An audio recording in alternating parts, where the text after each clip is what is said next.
الحمدللہ وحدہ لا شریک لہ والصلاة والسلام علی من لا نبی بعد وعلی آلہ واصحابہ الذین اوفوا عہدہ اما بعد۔ محرم الحرام شروع ہو گیا ہے۔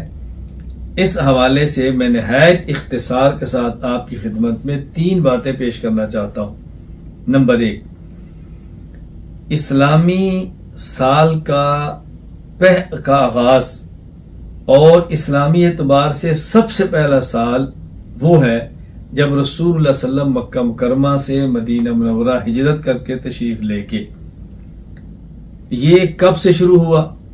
حضرت عمر رضی اللہ تعالیٰ عنہ کے دور خلافت میں حضرت عمر رضی اللہ تعالیٰ عنہ نے صحابہ کرام سے مشورہ کیا کہ ہم سب سے پہلا اسلامی سال کون سا رکھیں اور ہم کہاں سے اپنے اسلامی سال کی تاریخ کا آغاز کریں۔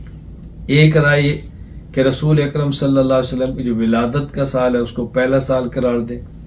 ایک رائے رسول اللہ صلی اللہ علیہ وسلم نے اعلان نبوت فرمایا بعثت نبی، اس کو پہلا سال قرار دیں۔ ایک رائے رسول اللہ صلی اللہ علیہ وسلم مکہ مکرمہ سے مدینہ منورہ ہجرت کر کے تشریف لے گئے، اس سال کو پہلا سال بنا دیا جائے۔ ایک رائے جب رسول اکرم صلی اللہ علیہ وسلم دنیا سے گئے ہیں اس سال کو پہلا سال قرار دے دیا جائے۔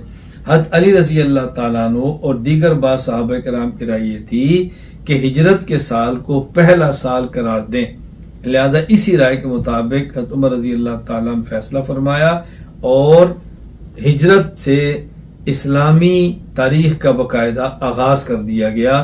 تو گویا حضرت علی کا مشورہ ہے اور حضرت عمر کا فیصلہ ہے کہ یہ سال ہجرت کے اعتبار سے اسلامی سال شمار کیے جائیں گے۔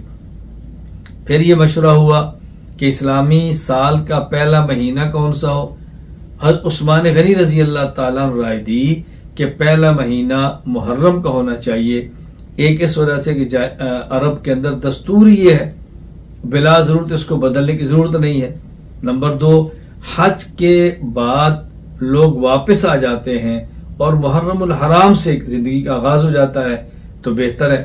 تو یہی طے کر دیا گیا کہ اسلامی سال کا پہلا مہینہ محرم کا ہوگا۔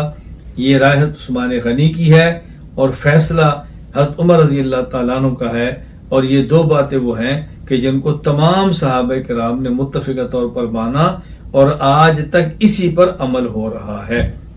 دوسری بات، باقاعدہ سال کے آغاز پر مبارکباد دینا اور یہ سال کے آغاز پر دعاؤں کی درخواست کرنا اور اسی خاص دن میں دعا کی درخواست کرنا یا اس خاص دن میں سال کی مبارکباد دینا، اس کو دین سمجھنا یہ مناسب نہیں ہے۔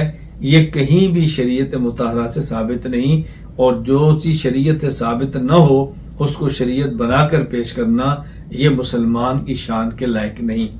اور تیسری بات، 1 محرم حضرت فاروق اعظم رضی اللہ تعالیٰ عنہ کی شہادت کا دن ہے۔ حضرت فاروق اعظم رضی اللہ تعالیٰ عنہ رسول اللہ صلی اللہ علیہ وسلم کے سسر ہیں۔ حضرت عمر رضی اللہ تعالیٰ عنہ اس امت کے صدیق اکبر رضی اللہ تعالیٰ عنہ کے بعد متفقہ طور پر دوسرے خلیفہ ہیں، اور حضرت عمر رضی اللہ تعالیٰ عنہ وہ شخص ہیں کہ جس کو اس امت میں سب سے پہلا امیر المومنین کا لقب دیا گیا۔ حضرت ابوبکر صدیق کو خلیفہ بلا فصل کہا جاتا ہے، حضرت عمر رضی اللہ پہلے وہ شخص ہیں جن کو باقاعدہ امیر المومنین کہا گیا۔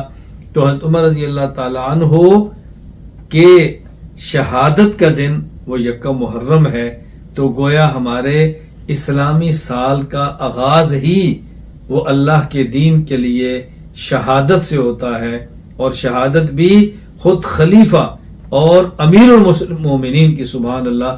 تو یہ 3 باتیں میں نے اختصار سے عرض کی، اس کو نوٹ فرما لیں۔ باقی انشاءاللہ محرم کے حوالے سے تفصیلی بات میں آپ کی خدمت میں پیش کر دیتا ہوں۔ اللہ ہم سب کو شریعت کے مطابق اپنی زندگی گزارنے کی توفیق عطا فرمائے۔